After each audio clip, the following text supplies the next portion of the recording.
And so we take this time to gather ourselves, to rein our minds in a bit.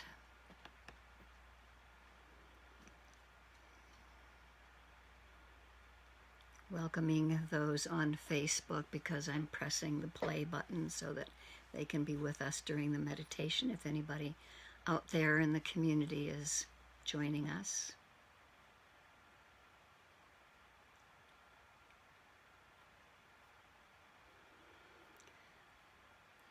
Letting ourselves find our elegant, noble posture with the spine erect, or whatever's most comfortable.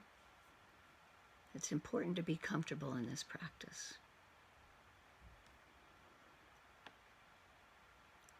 Sometimes it's okay to lay down if you need to, in hopes that you can keep yourself awake.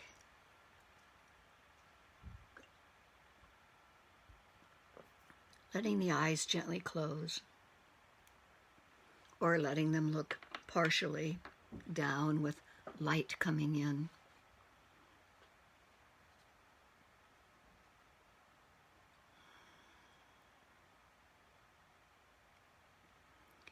And really begin to feel yourself settle in this body.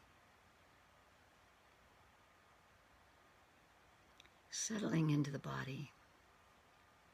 We may be lifted. We may be lifted at the crown, but settled into our seat. Allowing a sense of relaxation to flow through. Taking a moment for a couple of big breaths, whichever way is big, the inhale or the exhale. I know for me, when I sit down and I take a big breath, the inhale is usually pretty stuck. The exhale is much longer. But after a while, our breath changes.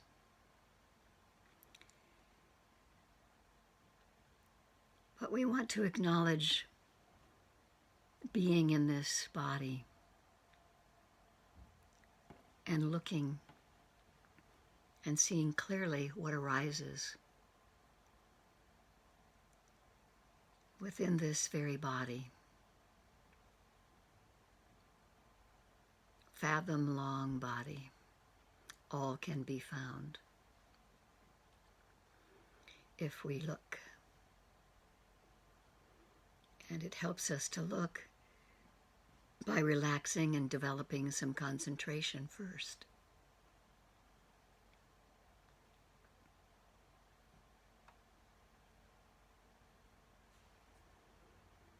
And so as we begin to settle, relaxing behind our eyes,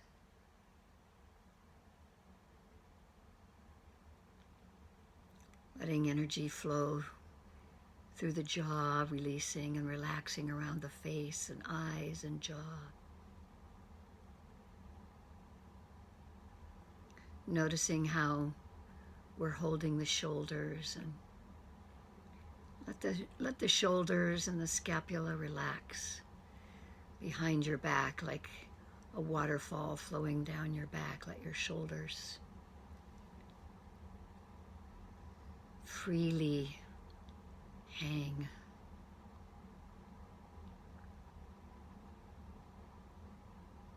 Letting our attention settle in the belly. Letting the diaphragm be noticed and relaxed. And if it isn't, just noticing that, perhaps directing a little of the breath to relaxing the belly.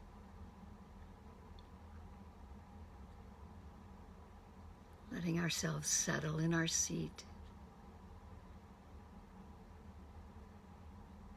And feeling our feet on the floor, the pressure of the floor under our feet. And just to be sure we know we're here in this body, first feel the pressure under the left foot, and then feel the pressure under the right foot.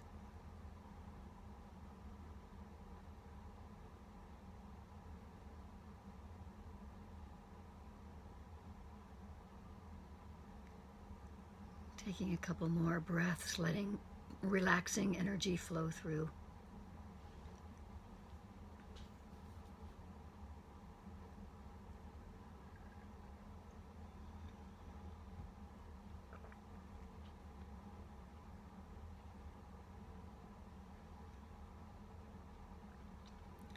And sometimes it's helpful to begin by noticing some of the other sense doors of hearing. There may be other sounds in our home or around us. There may be internal sounds. Internal conversations we have with ourselves. Just noticing without grasping or clinging on to any of the ideas, or without really identifying what the sound is and then grasping it, conditioning it to mean something. We just let it go. Noticed sound, let it go.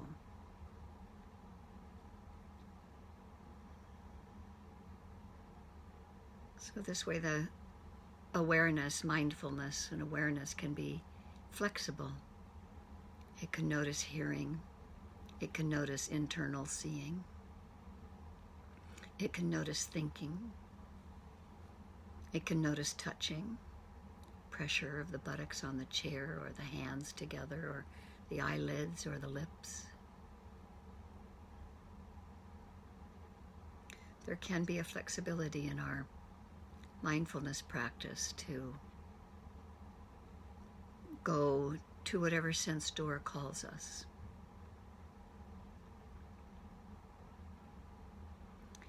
However, for developing a more stable body and calm mind, it helps for the first part of the practice for a little while to focus on a single object. The breath is usually the easiest. But if you have what you like going to, perhaps it's the seat on the cushion or the hands. Go to whatever object is predominant that you can pay attention to, notice, and realize that it has an impermanent, non-personal nature, arises and passes away. If we settle on the breath, we can notice many things about it. If we're in the diaphragm, noticing the breath, we can attend to pressure on the inhale, heat or cold. What kind of pressure?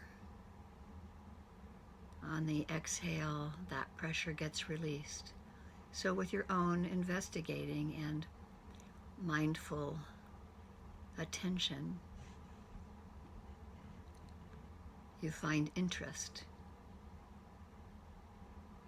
By finding and developing interest in being present with the breath rising and falling, knowing that it's a short breath or a long breath, knowing that it's a short breath or a long breath on the exhale,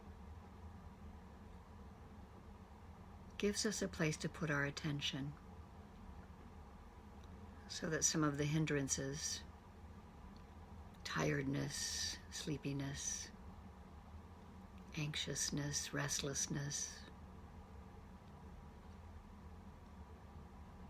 aversion to something or clinging to something, or doubt in the practice, all of those can be a little more set aside when we have a single object of attention. And so that's why, for a while, we keep gently bringing ourselves back to the breath. We hold ourselves gently. It's a heartfelt practice.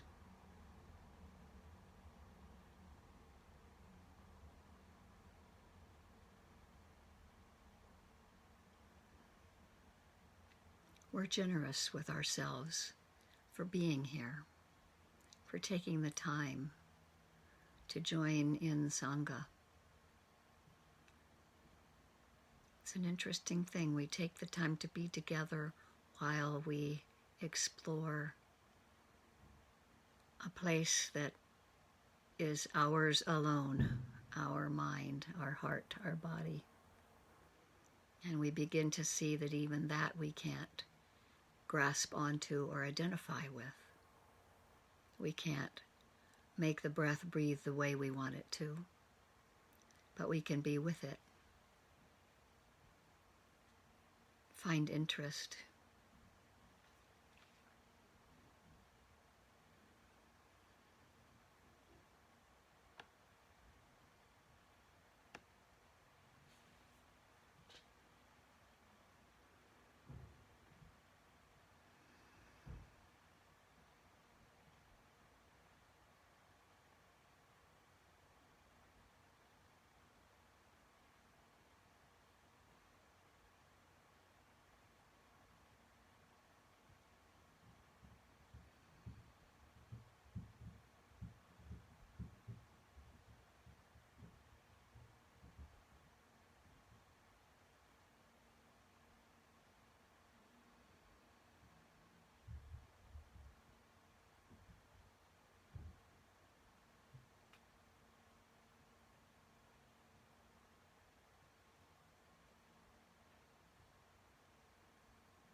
We may notice that it's hard to stay with a breath or two. Maybe if we're lucky, we get to 3 before something happens in the mind or in the body. And we can just notice as the mind wanders, however long it keeps us on a thought pattern. We can bring the soft, gentle note of pleasant or unpleasant or neutral, which makes us a little more removed, a little less identified to clinging to that thought. And then we can bring ourselves gently back to paying attention to the breath or the touch point until we're called again. What the object of our attention is not as important as the fact that we're being aware. And so we're letting awareness meet that mindfulness, and it can give us some insight into the nature of what we're attending to. And if we can be really present with it, we can see it being impermanent, that we can't grasp onto it, call it our own. It's unsatisfactory, and it passes. So we come back to our breath for developing concentration. We may notice after a while that the breath gets more refined.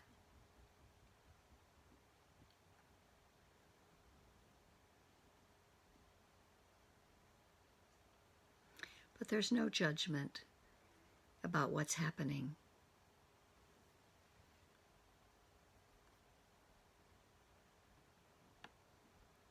We're just present with what's happening, aware of what's happening. And when we wake up from a thought form, or wake up from tiredness, or wake up from something in the body that has called us away, that moment of acknowledgement is a moment of freedom to be celebrated and to be realized that it's a moment of freedom. We've woken up. And we can come back to the attention at the breath.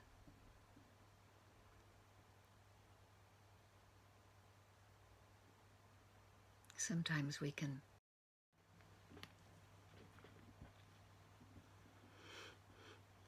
come back to the attention of the breath and be with it.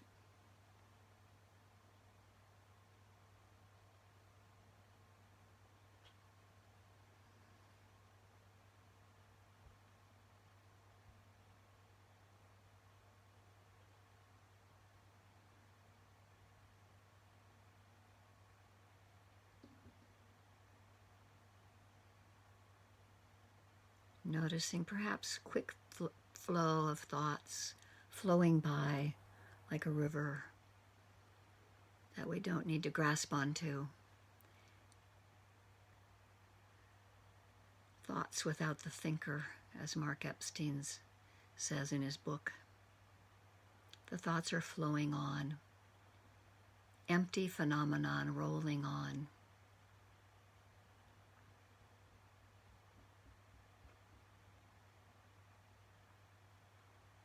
And here we are in the container of our being, settled in our seat, witnessing moment to moment, mindful of whatever we attend to, with awareness being present and wisdom also being there, allowing us to have some insight.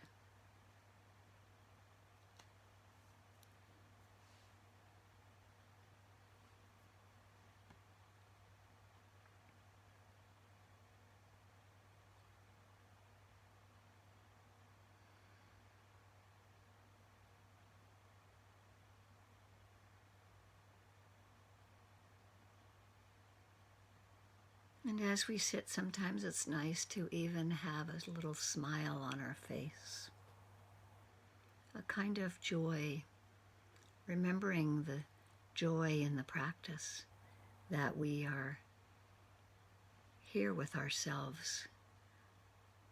We're discovering the nature of how we cause ourselves suffering, our attachment and clinging. We get to witness letting go over and over and over again. Some things are grosser, some things are more refined. Just the subtlety of letting go of the tension in the face, the tension in the shoulders. There's joy in that relaxation.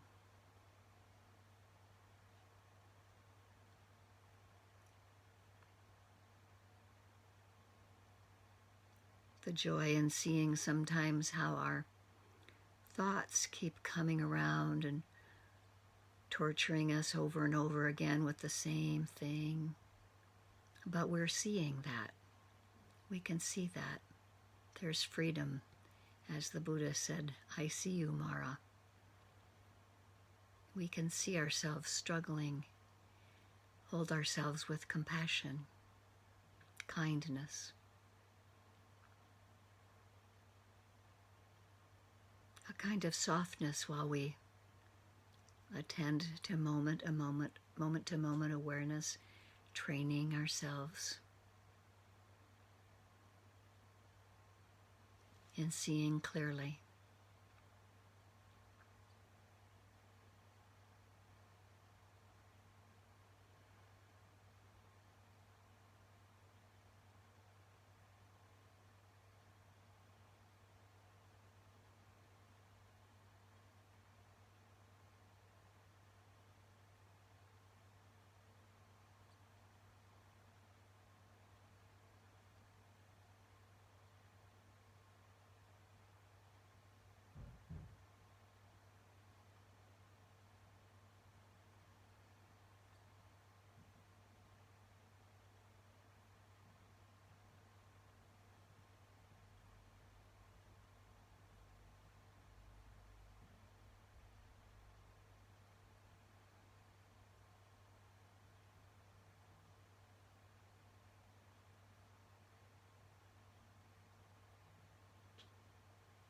When we get lost, can't quite remember what we're doing, or don't have focus, that's okay. Just bring ourselves back gently to what our object of attention is.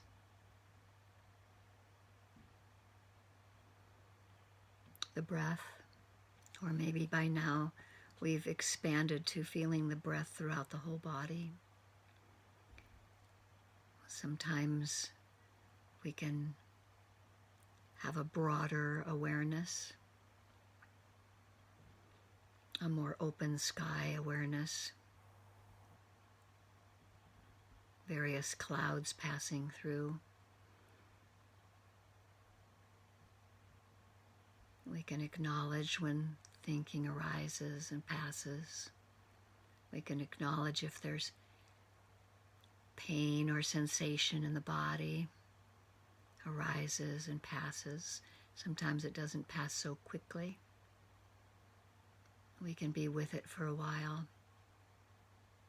or come back to the breath before opening up again.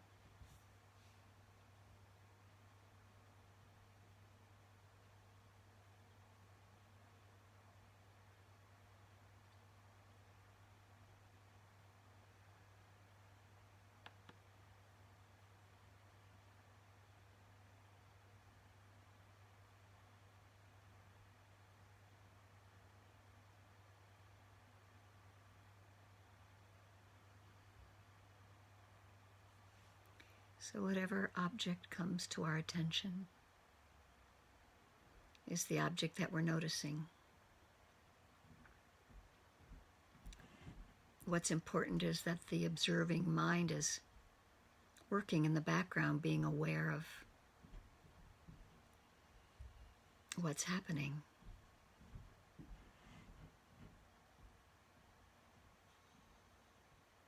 We're doing the observing with the right attitude, one of naturalness, relaxed, aware.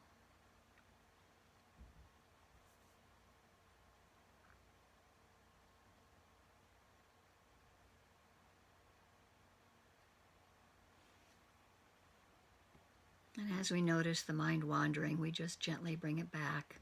No shame, no blame. This is the way it is right now. We're relaxing and being aware, holding ourselves kindly and with compassion.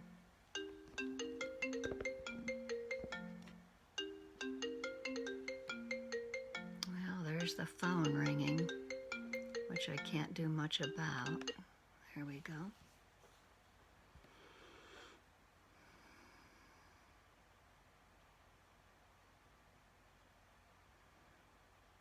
Hearing comes and hearing goes.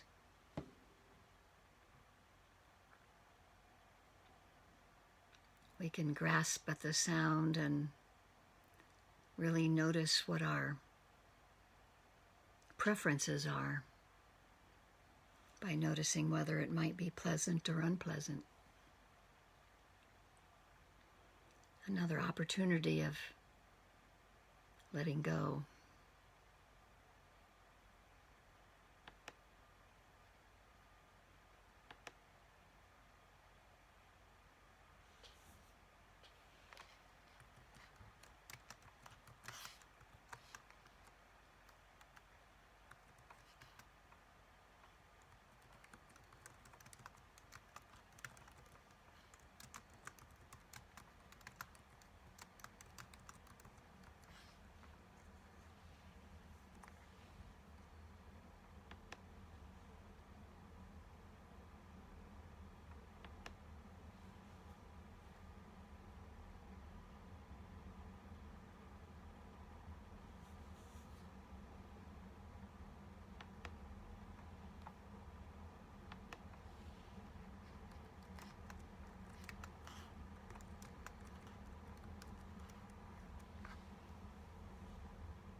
not forgetting to use just enough energy to stay relaxed yet alert and aware, and not so much effort is really required.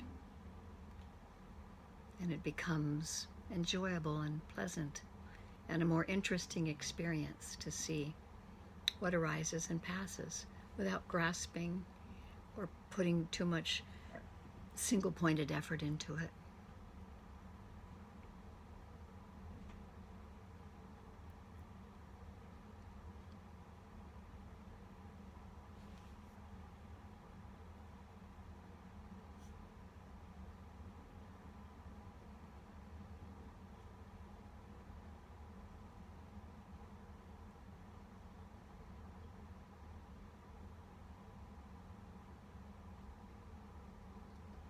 Sometimes we're aware and sometimes we aren't. Sometimes mindfulness is there, sometimes it isn't. We just keep going. We forget, we remember, we keep going. And after a while, the momentum builds up, and we can start to notice that mindfulness and awareness kick in on their own with just the right amount of effort from us. And that's when the flow can come in.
We're cultivating good qualities.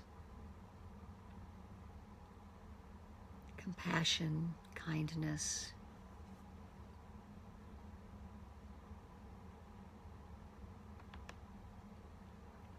clarity,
mindfulness at the fore, awareness attending to what mindfulness sees, wisdom coming in, realizing that it's impermanent, passes away, can't hang on to it, doesn't belong to us.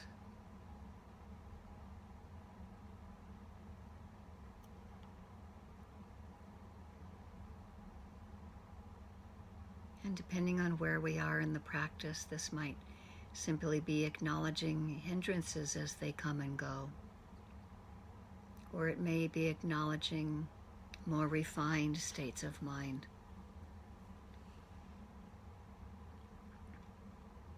It's all the same, arising and passing, and being present and aware.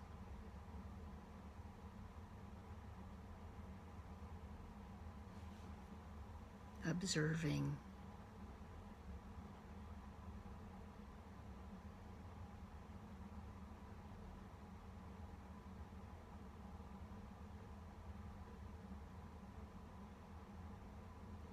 The mind becomes more balanced and strong.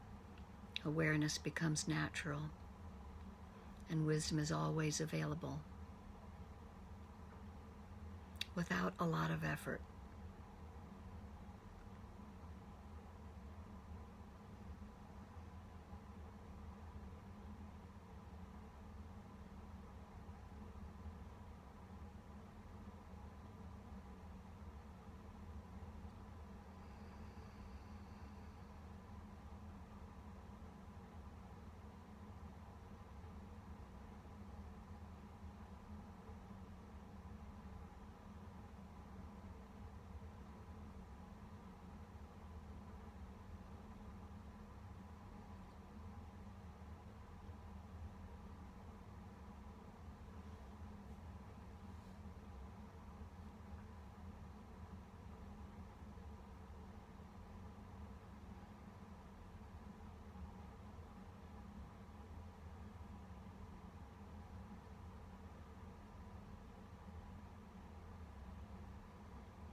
When our observing mind gets stronger,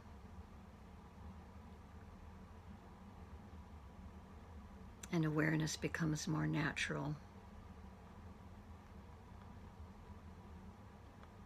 we can deal more easily with the defilements, with the hindrances, with greed, with anger, with delusion. And insight can arise.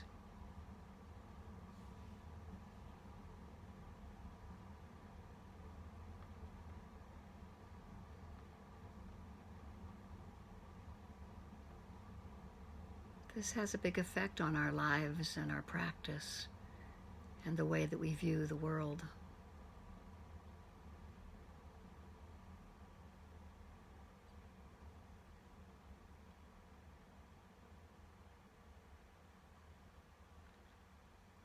And still we hold ourselves gently, kindly in the cauldron of our bodies.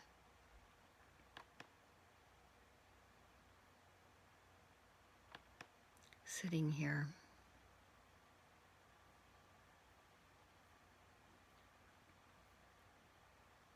letting some of this practice gather in our hearts.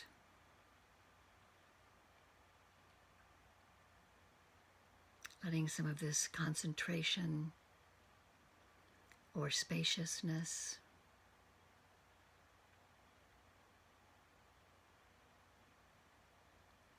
fill our bodies with kindness.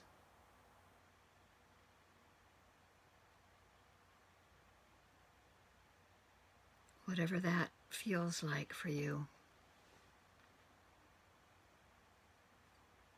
If there's a favorite place you like to go, or a child that brings you happiness, or an animal that brings you happiness, uplifting of the heart and mind, we let that upliftment cradle our intention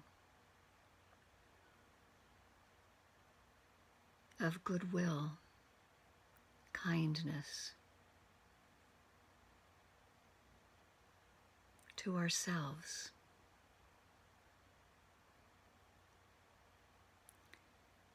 Inclining our hearts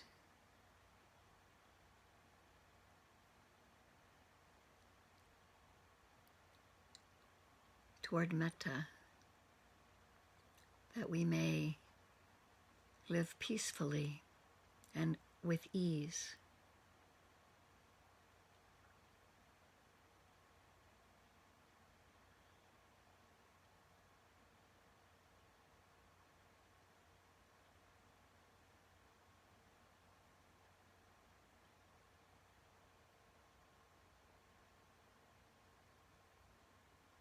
May I be free from harm, safe and protected.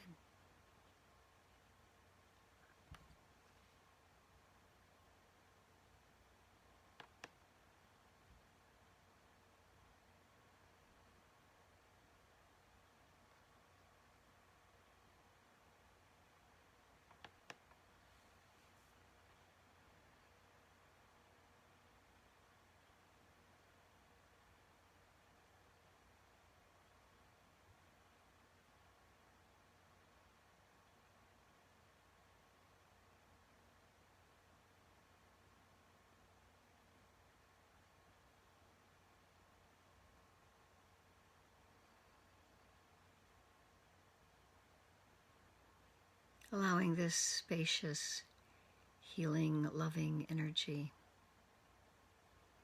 to flow to a benefactor, a teacher, someone that we've benefited from, a being, a teacher, an animal, a child.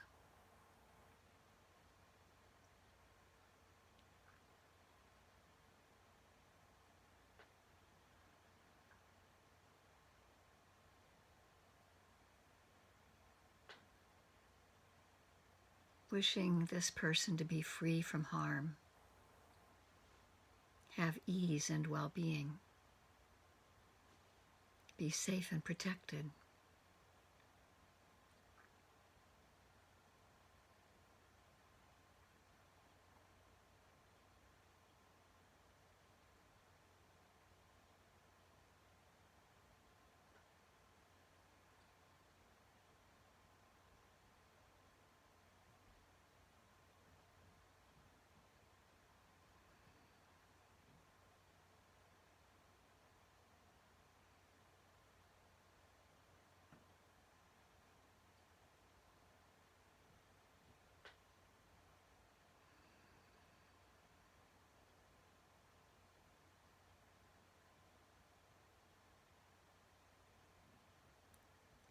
And now focusing our attention on a close friend.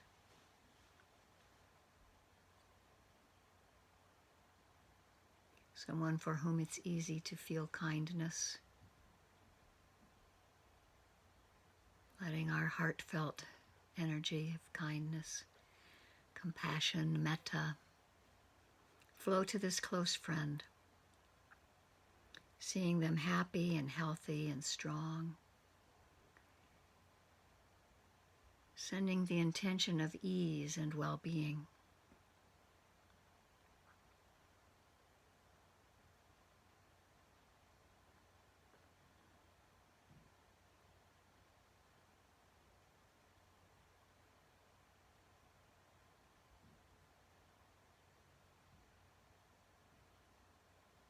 May you be free from harm, safe and protected.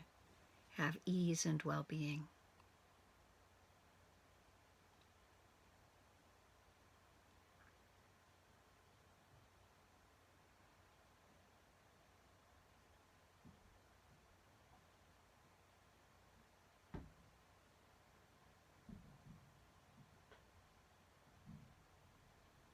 And then allowing this energy of kindness flow to a neutral person or a group of neutral people.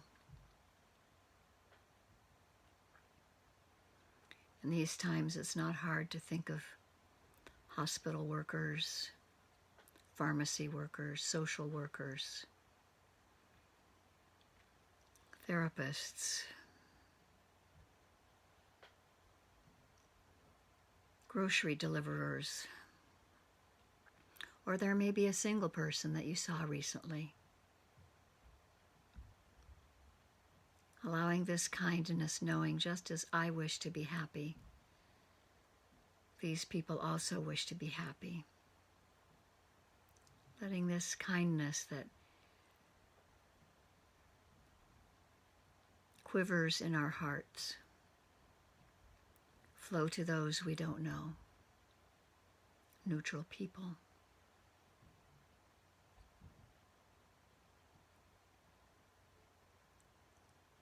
Wishing kindness and compassion,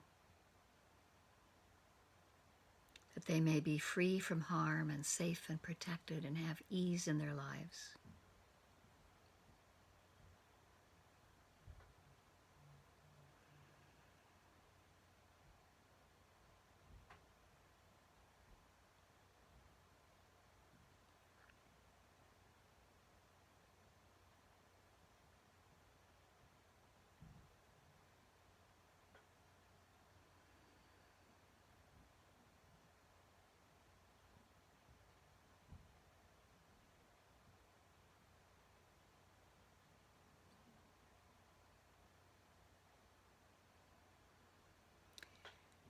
This too is a concentration practice.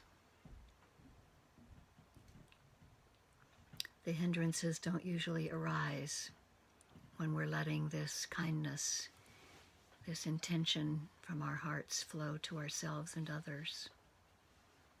And a result of its flow, it flows, really, it opens up our hearts. We don't have expectations about how it's received. As we let this kindness within the cauldron of our heart space being flow to our family members, to other friends, to each other in our group,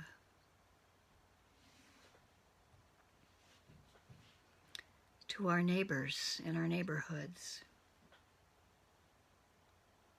and to the neighborhoods reaching out from us, north to the east, to the south, to the west,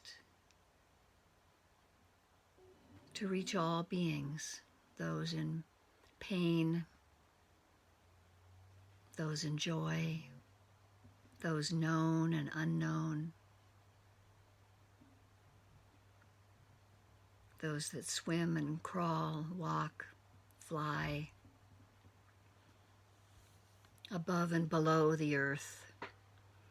May all beings everywhere be free. May they have happiness and the causes of happiness.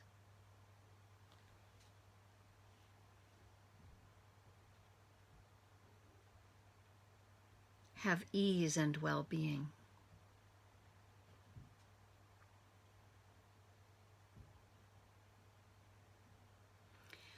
Anicca vata sankhara upadavaya dominu upakitawa meruchanti te samvapasamo sukho. All conditioned things are subject to impermanence, arise and pass away. Seeing this clearly brings the greatest happiness, which is peace.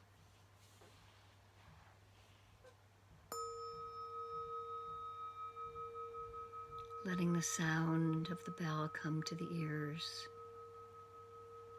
noticing pleasant.